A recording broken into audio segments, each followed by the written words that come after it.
kool iyo gedo ayaa laga dareemaya dhaqdhaqaaqyo ciidan waxaana qorshuhu yahay sidii al-shabaabka haraadiga kuwa deegaanada koonfur galbeed Soomaaliya muddo kooban looga sifeen lahaa ciidanka xoogga dalka Soomaaliya iyo kuwa gaarka ee koonfur galbeed ayaa heegan la geliyay waxaana sidoo kale taliska uu soo bandhigay gaadiid dagaal oo aad u tiro badan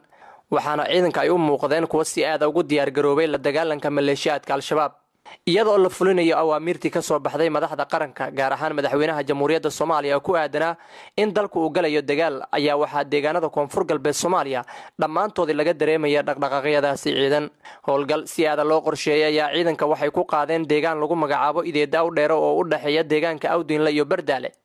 waxaana ciidanka dagaal culus halkaasi ay kula galeen maleeshiyaadka al-shabaab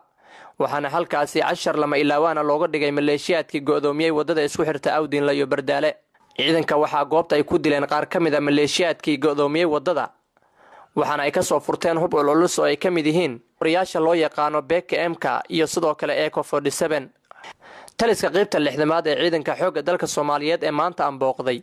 waxaan kula soo kulmay ciidan aad u fara badan oo halkaasi heegan lagu galiyay waxaana xilligaasi u khudbaynayay taliyaha qaybta 6aad ee ciidanka xoogga dalka Soomaaliya General Ibrahim Yarow waxaana ciidanku u faray inay u diyaar garoobaan dagaal dhawaan lagu qaadi doono maleeshiyaadka al-shabaab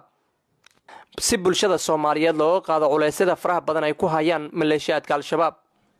amarkii ka soo baxay madaxweynaha jamhuuriyadda federaalka abandulayaashiisa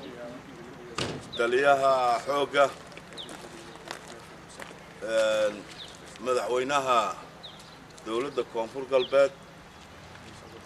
in dalka uu galayo dagaalna lala galayo al-shabaab